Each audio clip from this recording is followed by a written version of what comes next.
మహాశివరాత్రి వేల ఏళ్లుగా మనం జరుపుకుంటున్నాం. కానీ అదొక పండుగ మాత్రమేనా? లేక మన శరీరాన్ని, మనస్సుని రీఛార్జ్ చేయడానికి మన పూర్వీకులు డిజైన్ చేసిన ఒక సైంటిఫిక్ పద్ధతా? రండి, ఈరోజు మనం ఈ భక్తి వెనుకున్న సైన్స్ ఏంటో చూద్దాం. అదే మనల్ని ఆలోచింపజేసే ప్రశ్న. మహాశివరాత్రిని మనం కేవలం ఒక ఆధ్యాత్మిక సంప్రదాయంగానే చూస్తున్నామా? లేదంటే మన పెద్దవాళ్లు మనకు అందించిన ఒక పవర్ఫుల్ బయోలాజికల్ ప్రోటోకాల్ను మనం పట్టించుకోవట్లేదా? ఆలోచించాల్సిన విషయమే కదా.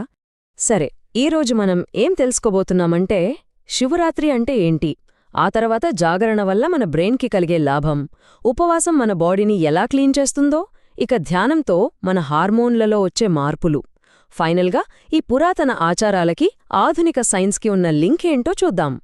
రైట్, ముందుగా మహాశివరాత్రిని ఒక పండుగలా కాకుండా ఒక పక్కా ప్లాన్తో మనల్ని మనం ఒక నెక్స్ట్ లెవెల్కి తీసుకెళ్లేందుకు చేసిన ఒక ఏర్పాటుగా చూద్దాం. ఎందుకంటే ఆ రోజు చేసే జాగరణ, ఉపవాసం, ధ్యానం ఇవేవీ యాదృచ్ఛికంగా వచ్చినవి కావు. అదొక సిస్టమాటిక్ ప్రాసెస్. చూడండి, ఒకవైపు మనం దీన్ని భక్తి, తపస్సు, మనల్ని మనం శుద్ధి చేసుకోవడమని చూస్తాం.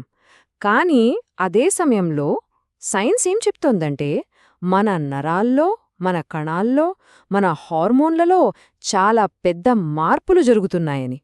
భలే ఆశ్చర్యంగా ఉంది కదా. మనం భక్తితో చేసే ఒక పని మన బాడీలో ఇంత పెద్ద కెమికల్ రియాక్షన్కి ఎలా కారణమవుతుందో తెలుసుకుందాం. సరే, మన లిస్ట్లో మొదటిది జాగరణ, అంటే రాత్రంతా మేల్కొనుండటం.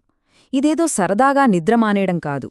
ఇది మన నాడీ వ్యవస్థను, మన నర్వస్ సిస్టమ్ని కంప్లీట్గా రీసెట్ చేసే ఒక పవర్ఫుల్ టెక్నిక్. ఎలాగో చూద్దాం రండి. ఓకే, దీన్ని సింపుల్గా అర్థం చేసుకుందాం. మన బ్రెయిన్ని ఒక ఫోన్ బ్యాటరీ అనుకోండి. రోజంతా వాడిన కొద్దీ ఛార్జింగ్ తగ్గుతుంది కదా. అలాగే మనం మెలకువగా ఉన్నంతసేపు మన బ్రెయిన్లో అడెనోసిన్ అనే కెమికల్ పేరుకుపోతుంది. అదే మనకు నిద్ర వచ్చేలా చేస్తుంది. జాగరణ అంటే ఏంటంటే, ఆ నిద్రను ఆపుకోవాలని మనకు తెలిసినా దాన్ని ఎదుర్కొంటూ మేల్కొని ఉండటం. ఇక్కడే అసలు మ్యాజిక్ ఉంది.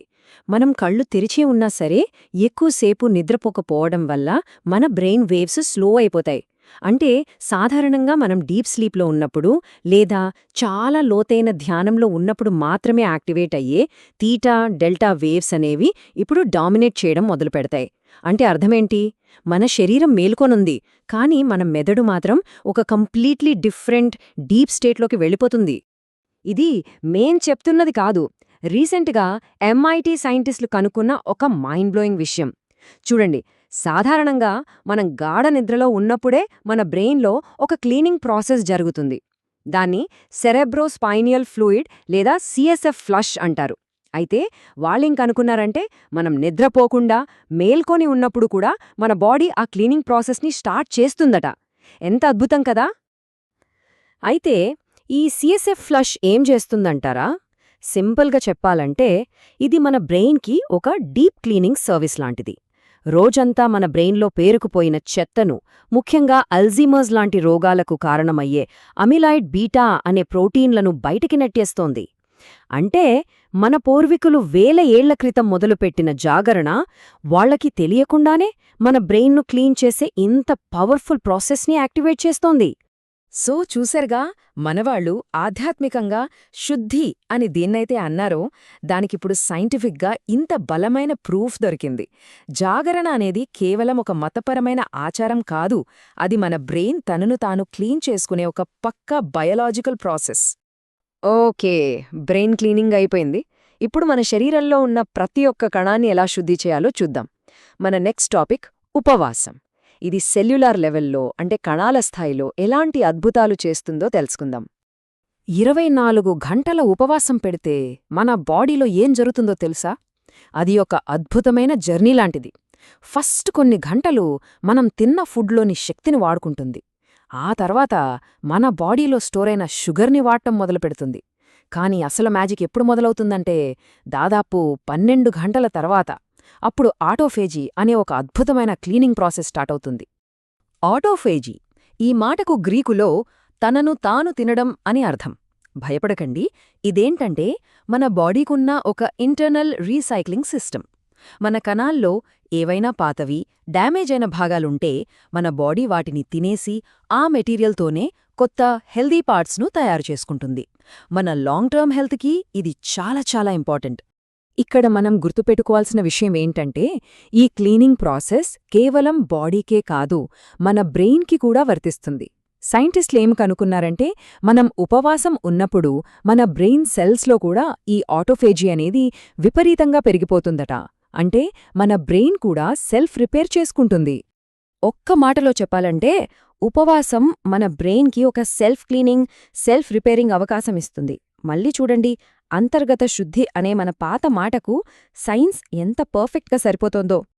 సరే, బ్రెయిన్ క్లీన్ అయింది, సెల్స్ క్లీన్ అయ్యాయి. ఇప్పుడు హార్మోన్ సంగతి చూద్దాం. మన మూడో టాపిక్ ధ్యానం. ముఖ్యంగా ఆ అర్ధరాత్రి చీకట్లు చేసే ధ్యానం మన హార్మోన్లను ఎలా బ్యాలెన్స్ చేస్తుందో తెలుసుకుందాం. మన బ్రెయిన్లో ఒక స్విచ్ లాంటిదుంటుంది. పగలు లైటున్నప్పుడు సెరోటోనిన్ అనే డే టైమ్ హార్మోన్ రిలీజ్ అవుతుంది. ఇది మనల్ని యాక్టివ్గా, హ్యాపీగా ఉంచుతుంది. ఇక చీకటి పడగానే అదే సెరోటోనిన్ మెలటోనిన్ అనే నైట్ టైమ్ హార్మోన్గా మారిపోతుంది. ఇదే మనల్ని రిలాక్స్ చేసి నిద్రపోయేలా చేస్తుంది. శివరాత్రి ఆచారాల వెనుకున్న సైన్స్లో ఇది చాలా ఇంపార్టెంట్ పాయింట్. ఈ ప్రాసెస్ చాలా సింపుల్గా జరుగుతుంది. స్టెప్ 1, మన కళ్ళు ఇక్కడ లైట్ లేదు, చీకటిగా ఉంది అని బ్రెయిన్కి సిగ్నల్ పంపుతాయి. స్టెప్ 2, ఆ సిగ్నల్ పీనియల్ గ్లాండ్ అనే ఒక చిన్న భాగానికి వెళ్తుంది. స్టెప్ 3, వెంటనే ఆ pineal gland okay, rest time అని చెప్పి మెలటోనిన్ను రిలీజ్ చేస్తుంది. అంతే. అయితే ఇక్కడే ఇంకో ట్విస్ట్ ఉంది. స్టడీస్ ఏం చెప్తున్నాయంటే, కేవలం చీకటి వల్లే కాదు, మనం చేసే ధ్యానం కూడా మెలటోనిన్ ప్రొడక్షన్ని విపరీతంగా పెంచుతుందట. అంటే శివరాత్రి రోజు మనం చేసే ధ్యానం చీకటి వల్ల కలిగే ఎఫెక్ట్ని డబుల్ చేస్తుంది. మన బాడీని, మైండ్ని ఒక సూపర్ డీప్ రిలాక్సేషన్ స్టేట్లోకి తీసుకెళ్తుంది. సరే, ఇప్పుడు మనం తెలుసుకున్న ఈ 3 విషయాల్ని జాగరణ, ఉపవాసం, ధ్యానం మూడింటిని కలిపి చూద్దాం. అప్పుడు మనకు మహాశివరాత్రి అనేది ఎంత పర్ఫెక్ట్ సైంటిఫిక్ సిస్టమో అర్థమవుతుంది. సో ఫైనల్గా చూస్తే జాగరణ ఏమో బ్రెయినీ రీసెట్ చేస్తుంది, ఉపవాసమేమో మన కణాలను క్లీన్ చేస్తుంది, ధ్యానమేమో హార్మోన్లను బ్యాలెన్స్ చేస్తుంది. ఈ 3 కలిస్తే ఏమవుతుంది? మన పూర్వీకులు మనకు ఇచ్చిన ఒక పవర్ఫుల్ బయోటెక్నాలజీ ఇది. మనల్ని మనం రీఛార్జ్ చేసుకోవడానికి, ఒక ఉన్నతమైన స్థితికి తీసుకెళ్లడానికి వాళ్ళు డిజైన్ చేసిన ఒక అద్భుతమైన సిస్టమ్. చివరిగా ఒక్క విషయం, ఈ ప్రాచీన ఆచారాల్లో భక్తి వేరు, సైన్స్ వేరు కాదు, రెండూ కలిసే ఉన్నాయి. ఎందుకంటే ఆలోచించండి, రాత్రంతా మేల్కొని ఉండటానికి, రోజంతా ఉపవాసం ఉండటానికి ఎంత మానసిక శక్తి కావాలి? ఆ శక్తినిచ్చేదే భక్తి. సో భక్తి అనేది ఈ మొత్తం బయాలజికల్ ప్రాసెస్ను నడిపించే డ్రైవింగ్ ఫోర్స్ అన్నమాట. ఈ ప్రశ్నతో ముగిద్దాం. సైన్స్ లెన్స్తో చూస్తే ఇలాంటి అర్థం చేసుకోవాల్సిన పురాతన జ్ఞానం మన చుట్టూ ఇంకా ఎంత దాగి ఉందో కదా.